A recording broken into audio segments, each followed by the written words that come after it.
Buonasera, bentrovati all'appuntamento del martedì con il sindaco risponde 19:30, 20 e 25. Subito i numeri di telefono per interagire con noi, andiamo a vederli per le telefonate. Il 049 8077 753, per i messaggi 345 334 1171, per le email durante la settimana il sindaco risponde @gruppotv7.com. Siamo anche sulla piattaforma di Facebook, su iReport, potete scrivere e fare delle domande anche nella piattaforma che ci riguarda. Prima di iniziare a presentare, anzi saluto il sindaco, lo ringrazio, buonasera sindaco. Buonasera a tutti voi, grazie. Vi ricordo che dal 10 dovete ovviamente cambiare, risintonizzare i vostri televisori perché molte emittenti hanno cambiato modo di trasmettere. Allora andiamo in questo spot che vi facciamo vedere, così riuscite a capirne di più. In virtù dello switch off, TV7 Triveneta cambierà canale. In Veneto ci troverete al canale 19. I residenti in provincia di Verona dovranno risintonizzare il televisore o il decoder dal 9 marzo. I residenti in tutte le altre province venete lo dovranno fare dal 10 marzo. Chi risiede a Trento e Bolzano invece può risintonizzare già da ora. Nella provincia autonoma di Trento, TV7 Triveneta sarà visibile al canale 16, in quella di Bolzano al canale 15. Per continuare a vedere i nostri canali TV7 Triveneta e il 13, ricordati di risintonizzare il televisore o il decoder. Vi ricordo tra l'altro che in Friuli Venezia Giulia stanno già ovviamente risintonizzando, lì saremo col canale 14, quindi copriamo il Triveneto ampiamente con un segnale potentissimo, quindi continuate a seguirci cliccando il numero 19 dal 10 di marzo. Allora sindaco, iniziamo nel parlare di questa missione. Noi siamo andati questa mattina a Volta Barozzo e come di consueto abbiamo fatto i nostri sondaggi e siamo andati ad ascoltare la gente di quel quartiere. Sentiamo cosa dice del sindaco Sergio Giordani. Abbastanza, si può fare sempre di meglio, soprattutto per quanto riguarda traffico, inquinamento, perché la città credo che ne abbia bisogno veramente. E poi sicurezza, che anche il quartiere Volta Barozzo che reputo abbastanza tranquillo, però si sentono ogni tanto episodi di microcriminalità, quindi poi avendo figli ci tengo particolarmente. Ecco, lavorerei su questi punti. Secondo me sì, secondo me è una persona che vale la pena anche di rieleggere, ho visto che ha fatto tantissime cose su Padova. Ma guardi, le dirò che non mi sembra ci siano motivi per lamentarsi, sembra che sia a posto la situazione. Io dico positivamente perché ha fatto tante cose anche per il fatto di verde, per mezzi pubblici, ha fatto prolungare gli orari degli autobus, ha fatto tante cose. Io non posso dire niente di male. Ma io devo dire una cosa, non sono a favore del tram, quindi non lo giudico una cosa positiva quello che è, perché io faccio parte, non dico del comitato, ma seguo un po' la cosa. Vedo che secondo me a Volta Barozzo non è utile, per il resto non so cosa dire, niente di più. Per certe cose va benissimo, ma per certe altre no. Tipo per esempio adesso parliamo anche di questo mercato che sembrava che dovesse essere una cosa e invece è sempre più squallido, devo dire la verità. Mi spiace. Beh, oddio, soddisfatta, insomma, secondo me hanno fatto troppi supermercati. Insomma dai, è abbastanza bene sembra.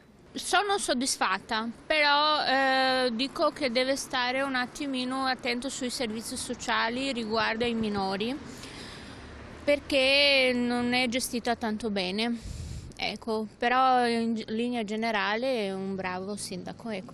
L'unica cosa forse il trasporto, se gli autobus magari potessero passare anche più tardi, dopo mezzanotte. L'unica pecca direi che ho riscontrato.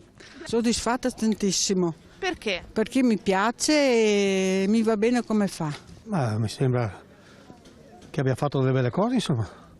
Anzi, adesso andiamo avanti con il discorso del tram e mi sembra disponibile, insomma, ecco. Quindi lei è soddisfatto? Sì, sì. E per il futuro su cosa dovrebbe lavorare, secondo lei? Cioè, sicurezza e droga che è in giro, però anche lui può fare quello che può, perché purtroppo no. Guardi, le strade innanzitutto, perché sono proprio, sembra una groviera. E poi stare vicino ai problemi che hanno i cittadini.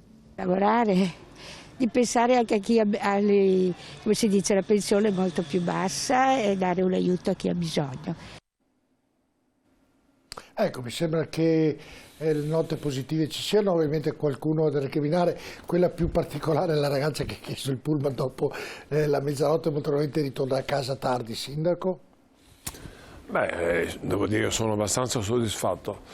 Il tram, ne parliamo ancora un'altra volta perché è un argomento molto importante. Io penso aprile, maggio, giugno, adesso partirà la linea che va a Volta Barotto. Io sono molto contento di questo, perché quando faremo anche l'altra linea, che vuol dire Urbano di Gonza, e sarà completata tutta la parte per quanto riguarda il tram, sia 1, sia 2, sia 3, avremo qualcosa che porterà qualcosa 20 milioni di persone all'anno. Padova cambierà in maniera radicale la vivibilità, l'inquinamento, il traffico che si lamentavano prima. Perché di questo sono convinto. Quando uno può prendere il tram e arriva in tempo inferiore di usare la macchina, senza problemi di parcheggio, è ovvio che userà il tram. Di questo sono convintissimo. E sono grandi città che senza, non voglio fare esempi che non sono inopportuni, tipo Londra. Se uno pensa di chiudere la metropolitana di Londra, è un disastro, porta 1.250 milioni di persone. Ovviamente Padova non è Londra, ma vedrete che Padova con 20 milioni di persone cambierà radicalmente. Uno può andare in qualsiasi parte di Padova senza usare la macchina. Può andare dall'ospedale vecchio all'ospedale nuovo, può andare in questura, può andare all'università, può andare in comune, può andare in qualsiasi posto, per cui diventa naturale non usare più la macchina. Vuol dire anche un'altra cosa molto importante, che da parte del comune urbano e il comune di Vigonza, chi verrà per lavorare, per studiare, qualsiasi cosa, sarà un afflusso minore, per cui un grosso vantaggio per quel che riguarda. Poi le strade, ripeto un'altra volta, adesso stiamo già iniziando, investiremo 11 milioni di euro per asfaltature, strade e marciapiedi, sono cose importanti. Come ho detto altre volte, bisogna aspettare una temperatura più gradevole, altrimenti non si riesce a fare il lavoro che non mi è fatto bene. Per cui tra poco cominciamo, sperando che la temperatura cambi rapidamente, per cui vedrete veramente tanti lavori. E questo non ma sono 2 mesi che non piove, però no, questo non c'entra, è il freddo che crea problemi alle asfaltature. Io penso che nel giro 10-15 giorni cambierà la temperatura. La mattina fa ancora freddo, la sera fa ancora freddo. Per cui abbiamo già iniziato, ma con molta calma, in quanto ne va della qualità dell'intervento. Ecco, poi c'è stata una telespettatrice, noi abbiamo preso nota, che diceva che il mercato ovviamente è un po' lacunoso. Voglio ricordare che dal 31 marzo il mercato di Torre in via Caborri sarà arricchito di nuovi banchi con la presenza di produttori agricoli della CIA. Inizialmente saranno 7 per poi arrivare a 10.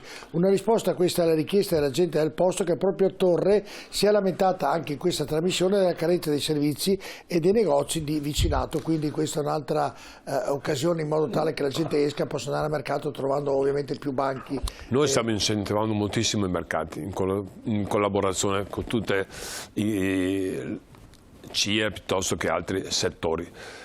Chiaramente funziona anche in virtù della richiesta.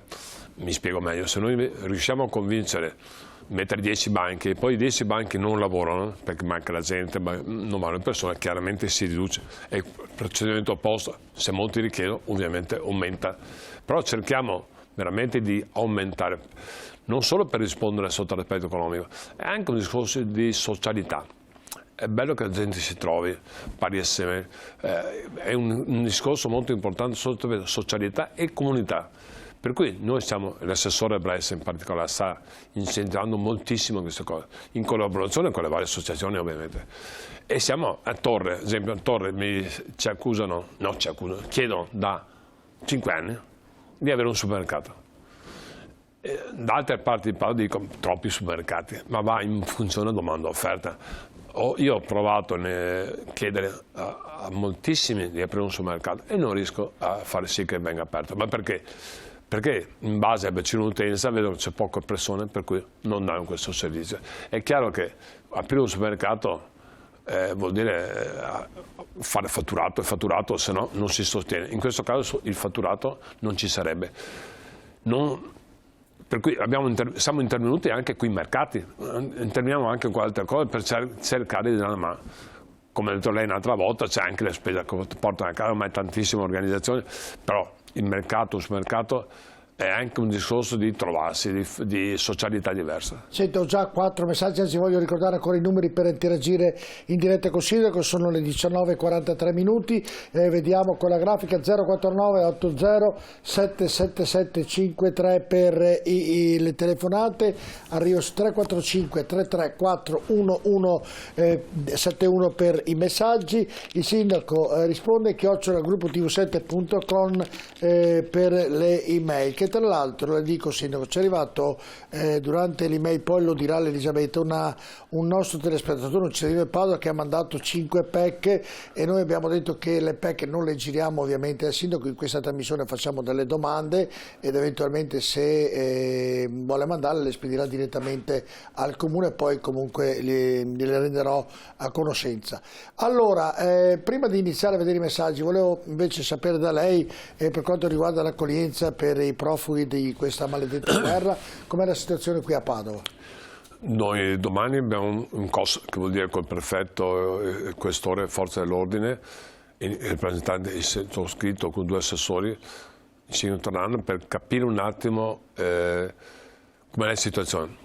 Preciso che da oggi non più la responsabilità è stata affidata alla protezione civile, per cui il prefetto ha solo il compito, ovviamente di coordinare la rappresentante del governo, ma di attivare i CAS e eventuali alberghi o situazioni del genere.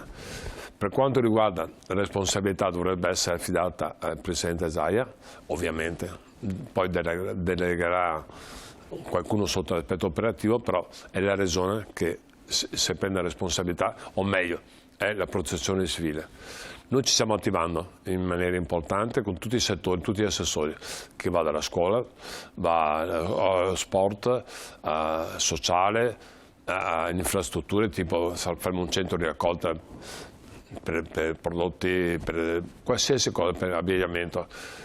È una cosa veramente preoccupante quello che è successo, però devo dire che adesso parlo per Padova, per Veneto, quello che so, ha dato una risposta importantissima di solidarietà e per ora non sono grossi problemi. Perché? Perché molti sono arrivati alla spicciolata, per cui arrivano da parenti, amici, cioè non c'è ancora il problema, che sappia io fino a ieri, perché viviamo la giornata nel senso stretto, l'informazione cambia molto rapidamente, vanno direttamente a amici, parenti, per cui il problema non c'è ancora, ma sicuramente ci sarà, senza ombra di dubbio, sarà un esodo micidiale veramente importantissimo. Ma Padova è pronta anche per questo? Padova è pronta, devo dire, sia sotto l'aspetto protezione civile, parlo di regione, parlo del prefetto di Padova e ovviamente le strutture comunali, stiamo collaborando al 110%. Allora andiamo con i messaggi. In redazione abbiamo Francesco Cocchilla, Elisabetta Corazza, facciamo gli auguri a Denis che anche lui è stato preso dal Covid, che a casa ci sta seguendo, quindi gli auguriamo davvero una pronta guarigione. Più c'era Jessica, andiamo con la prima serie di messaggi, con il primo. Primo messaggio, la zona non c'è il microfono, diamo l'audio studio, grazie. Riproviamo prima. La zona di Piazza De Gasperi è diventata molto bella con la nuova piazza. È previsto qualche miglioramento anche per Piazza Mazzini ed il Carmine? Lo chiede Adriana. Sì, sono veramente orgoglioso di quello che è stato fatto in Piazza De Gasperi. È cambiata radicalmente la vivibilità. È cambiato tutto quanto. Ogni ora che passiamo, che passate, avete modo di vedere tutti quanti, sono ragazzi che giocano a basket. È bellissimo come esempio, abbiamo vinto anche dei premi internazionali. sia per quanto riguarda la socialità, per quanto riguarda la sicurezza, è cambiata radicalmente. Piazza Mazzini c'è un progetto che l'assessore Michalizzi ha illustrato già agli abitanti, ai residenti, verrà cambiato completamente anche lì, verrà viene modificata totalmente la piazza, verrà più vivibile, è fatto un progetto di partecipazione tra l'assessore Michalizzi, l'assessore Galani e tutti i residenti. Verrà fuori un bellissimo, vi ricordo c'è una parte universitaria vicino, per cui sarà una cucitura tra la parte universitaria nuova, Piazza Mazzini e Piazza De Gasperi. Veramente una bella cosa. Penso che i lavori partiranno anche tra poco. Sono molto soddisfatto. Secondo messaggio, Elisabetta. Via Riccoboni, zona Santa Rita, anni fa era stata presentata una mozione per limitare il parcheggio e la frequentazione, ma era stata respinta. Cos'altro si può fare per limitarne la frequentazione alle auto non residenti? Lo chiede Giovanni. E questo è molto complicata, perché essendo una zona diciamo vecchia, tra virgolette, le strade sono strette ed è un po' difficile. Diciamo che adesso come iniziativa sarà illuminato a LED il tutto, per cui cambierà la P, ovviamente non c'entra niente col traffico. Noi facciamo passare anche pattuglie per quanto riguarda l'eventuale sanzione per chi parcheggia in maniera non corretta, però è un po' difficile fare queste cose, in questo senso le strade sono strette. Chi non ha il garage purtroppo parcheggia in strada, per cui cerchiamo di capire un attimo come risolvere il problema, non facile, però ci stiamo lavorando. Ci state lavorando. Vediamo il terzo messaggio, Elisabetta. Vorrei sapere se fanno i Navigli in Viale Colombo e quanti bar ci saranno? Sì, si faranno come gli altri anni. Ricordo che hanno già un'autorizzazione, buona memoria, per 4 anni, ha vinto una gara, se non sbaglio col Covid sarà prorogato un altro anno, per cui saranno ancora 2 anni, non so, 2 o 3 anni, non sono sicuro. Quando partiranno? Partiranno a aprile, non so la data. Saremo molto attenti al discorso dei rumori, della sicurezza. Ancora il Covid, dobbiamo stare attenti, perché purtroppo non è finito il Covid, ricordo, non è finito assolutamente, per cui siamo molto attenti. L'assessore Bressa con tutti gli altri settori per quanto riguarda l'amministrazione comunale stanno proprio in questi giorni cercando di capire un attimo come fare, anche per evitare che sorgano i problemi che sono sorti gli anni scorsi, tipo il volume della musica dopo la mezzanotte, piuttosto che il portello, che i ragazzi, mal uscendo, non sono propriamente educati in questo senso. In questo senso avremo anche, c'è una gara per assumere temporaneamente di tutor per dare educazione, non controllo, per far sì che i ragazzi si comportino in maniera corretta, non solo per il portello ma anche nelle piazze, al cielo. Per questa è una notizia, l'assessore Bonavina sta lavorando in questo senso, sarà a brevissimo, partirà. Quarto messaggio. Ci sono novità inerenti alla situazione dell'argine di via Asconio Pediano e dell'eventuale sbarra per il blocco del traffico illegittimo visto il divieto di transito? Non lo so. Voi pensate che io sappia tutto, ma non è così. Cerco di informarmi il più possibile. Vivo molto appassionatamente tutte le cose, per questo la sbarra non credo. Però non lo so, mi serve dare una risposta, devo dire, non conosco questa, so che c'è un problema di traffico, di passaggio illegittimo, ma quanto riguarda la sbarra non lo so. Senta, poi ci sono le arcostrutture... Domani do risposta però. Va bene, allora le arcostrutture approvate, i progetti esecutivi per la ristrutturazione di 3 arcostrutture sportive, investimento complessivo di 750.000 euro in via Bonardi Forcellini, via Gonzalo alla Guizza, via Carasi alla Mandia. I lavori permetteranno di abbattere l'85% i costi di riscaldamento. E poi c'è la riqualificazione aree abbandonate, ex Maruffi al Borgo Magno, dietro la stazione, area limitrofa alle idrotermici di Ponte Vico d'Argine, grazie a una permuta del 2000 2023 diventerà un parco di 16.000 metri quadrati. Può raccontare queste due cose, l'arcostrutture e poi la riqualificazione delle aree abbandonate? Per strutture abbiamo cambiato l'isolamento, in cui si è battuto dall'80 all'85% il costo energetico. Erano ancora strutture vecchie, fatte al suo tempo, ancora ricordo è stato un assessore molto bravo, Claudio Sinigaglia, e abbiamo cambiato in maniera radicale, e questo vuol dire abbassare i costi di riscaldamento in maniera importante. Poi non mi ricordo cosa ha detto dopo. C'è la riqualificazione dell'ex Maruffi, dove diventerà un parco di 16.000 metri quadrati, l'area limitrofa alle idrotermici di Ponte di Godarzere. Sì, un'area importante che è stata fatta per equazione, per cui diventerà un altro parco pubblico. Stiamo aumentando il verde in maniera importante. Il verde, oltre ad essere bello, vuol dire abbassare l'inquinamento, vuol dire che metteremo giochi per quanto riguarda i ragazzi, è decisamente molto importante.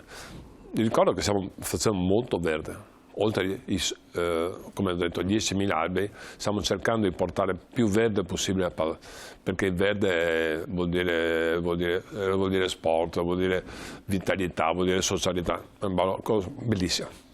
Bene, allora andiamo in pubblicità, ricordiamo ancora i numeri per interagire con noi. Per chi ricorda le ultime due puntate, la penultima il consiglio che abbiamo fatto una trasmissione in diretta senza le telefonate e messaggi, nell'ultima era impegnato perché è andato a Roma per la città di Padova, è intervenuto il vice sindaco Andrea Michalizzi, oggi è ritornato, quindi chi non aveva dei dubbi ovviamente può contattarlo, può mandare i messaggi oppure può telefonare allo 049 080 777 53 oppure i messaggi al 345 334 1171 oppure il sindaco risponde @gruppotv7.com. tra poco.